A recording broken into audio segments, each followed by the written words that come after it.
Hello दोस्तों, तो आप सभी का स्वागत है स्टडी विद प्रथमेश में। तो दोस्तों, ये हमारा लेक्चर नंबर 1 है जो हम शुरू करने वाले हैं आज से। हमारा टॉपिक वो है principle of object oriented programming. तो object oriented programming using C++ का ये पहला ही वीडियो है दोस्तों, ये फर्स्ट वीडियो है हमारा। इस वीडियो में हम क्या कवर करने वाले हैं, तो POP मतलब प्रोसीजर ओरिएंटेड प्रोग्रामिंग, मतलब देखो प्रोसीजर ओरिएंटेड प्रोग्रामिंग और जो ऑब्जेक्ट ओरिएंटेड प्रोग्रामिंग है उसका डिफरेंस क्या होता है, तो इस वीडियो में हम देखने वाले। यह एग्ज़ाम में पूछा जाता है दोस्तों, हमारे टाइम में तो ये एग्ज़ाम में पूछा जाता था, लेकिन केस स्कीम में भी इसके सिलेबस का फर्स्ट टॉपिक है, तो ये आपको एग्ज़ाम में पूछा ही जाएगा। तो मैं लाइन टू लाइन एक्सप्लेन करूँगा कि क्या होता है procedure oriented programming, object oriented programming, उनका डिफरेंस यहाँ पर मैं आज इस वीडियो में बताने वाला हूँ। लेकिन दोस्तों, अगर आप चैनल पर नए हो और अभी तक अपने चैनल पर सब्सक्राइब नहीं किया है तो चैनल को जल्दी से सब्सक्राइब कर दीजिए, बेल आइकॉन पर क्लिक कर दीजिए, ऑल का बटन यहाँ पर क्लिक कर दीजिए, अभी तो सब्सक्राइब बढ़ेगा। और अपने दोस्तों के साथ वीडियो को शेयर कीजिए और लाइक करना मत भूलिए। तो दोस्तों, मैं आपको यहाँ पर ज़्यादा टाइम नहीं लेता हूँ और कॉन्सेप्ट शुरू करते हैं। Procedure oriented programming versus object oriented programming. तो दोस्तों देखो, हमें फर्स्ट क्या देखना है, तो हमें देखना है कि सिलेबस, कि हमारे सिलेबस में क्या पूछा जाता है, एग्ज़ाम में क्या पूछने वाला है। तो देखो दोस्तों, हमारा फर्स्ट टॉपिक है सिलेबस का procedure oriented programming POP versus object oriented programming. ये हमें यहाँ पर डिफरेंस करना पड़ेगा। देखो यहाँ पर भी देखा भी है थ्योरी ऑफ लर्निंग आउटकम में, देखो यहाँ पर भी क्या देखा है कि compare POP versus OOP approaching of programming. मतलब ये आपके लिए एग्ज़ाम में पूछा जा सकता है, बहुत चांसेस है दोस्तों, ये क्वेश्चन पूछा भी गया है, तो आपको इसको प्रिपेयर करना पड़ेगा। हाँ दोस्तों, आज की वीडियो में हम नहीं देखने वाले हैं कि प्रोसीजर ओरिएंटेड प्रोग्रामिंग और ऑब्जेक्ट ओरिएंटेड प्रोग्रामिंग में डिफरेंट क्या होता है। तो दूसरा देखो दोस्तों, नेक्स्ट है कि ये जो हमारा यूनिट है इसका वेटेज क्या है। तो देखो, हमारा ये जो लेक्चर है वो हमें 8 आवर में कंप्लीट करना है।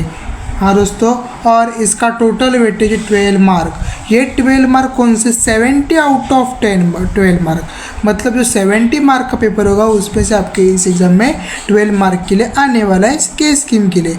लेकिन पेपर के साथ जो पेपर होता है उसमें एक्स्ट्रा क्वेश्चन भी होते हैं 4 मार्क के, तो वो मिलकर ये आपका टोटल हो जाएगा 16 मार्क या 20 मार्क का भी हो सकता है। तो इस बात को अच्छी तरह से नोट आउट कर लीजिए। तो ये फर्स्ट लेक्चर, अपना जो फर्स्ट यूनिट है वो कितना इम्पोर्टेंट है आप खुद से डिसाइड कर लीजिए। तो देखो दोस्तों, ये हमारा फर्स्ट यूनिट है। तो अब देखते हैं कि ऑब्जेक्ट ओरिएंटेड प्रोग्रामिंग और उसका डिफरेंस क्या है। दोस्तों देखो, ये मैंने मॉडल आंसर से निकाल के लाया हूँ। मॉडल आंसर के हम रिफ़र करेंगे क्योंकि जो एग्जामिनर चेक करेगा वो मॉडल आंसर से चेक करेगा कि इसने क्या लिखा है एग्ज़ाम में और कुछ नहीं। देखो, POP procedure oriented programming, OOP object oriented programming, यही तो डिफरेंस है। देखो, focus is on doing things, मतलब procedure oriented programming name suggest that the procedure, so this what you do procedure, मतलब जो प्रोसीजर होती है उस पर ये फोकस करने वाले हैं।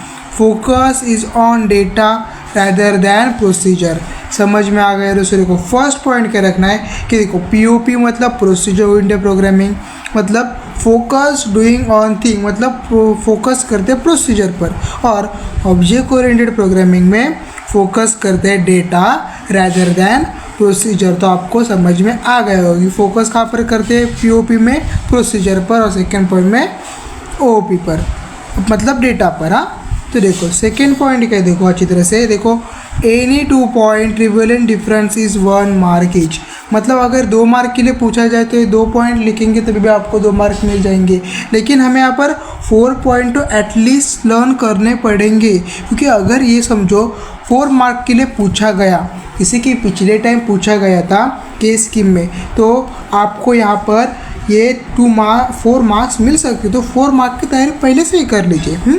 देखो large program are divided into multiple functions और program are divide into multiple object. मतलब जो हमारा सेकेंड पॉइंट क्या कहता है कि जो लार्ज प्रोग्राम रहेगा, समझो बहुत ही एक लंबा प्रोग्राम है, यहाँ पर एक लंबा प्रोग्राम है, वो डिवाइड करते एक फंक्शन, दूसरा फंक्शन, तीसरा फंक्शन। समझ में आपको? फंक्शन में मतलब डेफ क्रिएट किया या फिर फंक्शन का कोई भी नाम लीजिए तो उसमें डिवाइड कर देंगे। लेकिन जो हमारा जो ऑब्जेक्ट ओरिएंटेड का प्रोग्राम है ना, वो डिवाइड करते ऑब्जेक्ट के साथ। मतलब कि हमें first of all object create करना पड़ेगा, बाद में उसको कॉल देना पड़ेगा। मतलब सिंपली आपको याद कर रखना है कि प्रोग्राम डिवाइड होता है यहाँ पर मल्टीपल फंक्शन में और यहाँ पर मल्टीपल ऑब्जेक्ट में। समझ में आया दोस्तों? बहुत ही सिंपल था। अब देखते थर्ड पॉइंट क्या है। Data move openly around the system from the function to function. जो हमारा डेटा है वो मूव करने वाला डायरेक्टली ओपनली, मतलब सबको दिखाई देगा। देखो जो कोई सीक्रेट चीज़ यहाँ पर प्राइवेट कोई रुकने वाला नहीं है।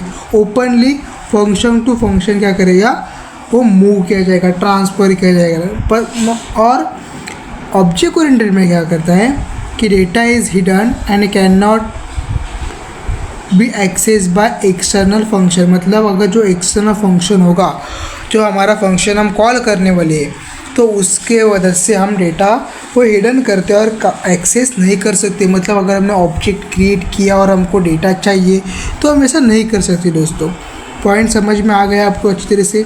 3 पॉइंट जैसे लर्न कर लीजिए। 4th पॉइंट है वो डिस्कस कर लेते हैं। 6 पॉइंट की तैयारी आप कर दीजिए, क्योंकि अगर 6 मार्क के लिए पूछे तो 6 पॉइंट लीजिए, 4 मार्क के लिए 4 पूछे। देखो ये है ना बहुत ही इंपॉर्टेंट पॉइंट है। पहले हम देखते हैं 5th पॉइंट है। 5th पॉइंट बहुत ही इंपॉर्टेंट और ईजी है। देखो employs top to down approach in the program design. मतलब ये टॉप टू डाउन, समझ में आया दोस्तों? टॉप टू डाउन, और यह अप्रोच होता है बॉटम टू अप। ठीक क्या होता है ना दोस्तों, ये मैं आपको बताऊंगा, लेकिन आपको सिर्फ यही याद रखना है कि टॉप टू डाउन अप्रोच होता है, बॉटम टू अप अप्रोच होता है प्रोग्राम। मतलब जो हमारा प्रोग्राम है वो एक टॉप टू डाउन होता है ऑब्जेक्ट ओरिएंटेड का, और बॉटम टू अप मतलब नीचे से ऊपर, ऐसा प्रोग्राम होता है। ये कैसा होगा ना, जब मैं प्रोग्राम की सीरीज़ लूँगा ना तो आपको वो समझ में आ जाएगा, लेकिन आपको पूरे वीडियो मेरे देखने पड़ेंगे इसके लिए। हाँ तो देखो अब 4th पॉइंट देखते हैं। Function transfer data from one form to another by calling each other. मतलब जो फंक्शन होती है वो ट्रांसफ़र कहते हैं, डेटा ट्रांसफ़र कहते हैं from one form to by calling each other. मतलब थ्रू कॉलिंग हम फंक्शन के थ्रू डेटा ट्रांसफ़र कर सकते हैं। Object communicated with each other through the function. मतलब जो ऑब्जेक्ट होते हैं ना दोस्तों, वो कम्युनिकेट होते हैं एक दूसरे के साथ with the help of the function. तो आपको अच्छी तरह से लर्न करना पड़ेगा। देखो 6 पॉइंट में बहुत आसान है। Procedure oriented approach is use in C language. मतलब ये यूज़ होता है सी लैंग्वेज में, और ये यूज होता है C++ लैंग्वेज में। आपको अच्छे से समझ में आ गया होगा कि क्या लिखना है और क्या नहीं। देखो फोकस ऑन प्रोसीजर लिख लीजिए, बाद में डेटा लिख लीजिए, बाद में टॉप टू डाउन लिख लीजिए, बॉटम टू अप लिख लीजिए। उसके बाद ये एक पॉइंट लेंगे, large program are divide into multiple function, और ये ऑब्जेक्ट में डिवाइड होता है। और एट द एंड लिख लीजिए सी लैंग्वेज पर C++ लैंग्वेज। इतना ही दोस्तों आपके लिए यहाँ पर करना है। अगर आपने ये कर दिया तो आपको आसानी से 4 मार्क्स मिल जाएंगे दोस्तों। तो यहाँ पर इसकी प्रिपरेशन कर लीजिए, स्क्रीनशॉट निकाल लीजिए और जल्दी नोट डाउन कर लीजिए। और अगली वीडियो में मिलते हैं। अगली वीडियो में उसके जो दूसरे टॉपिक पूछे जाते हैं, सिलेबस का टॉपिक है, जैसे कि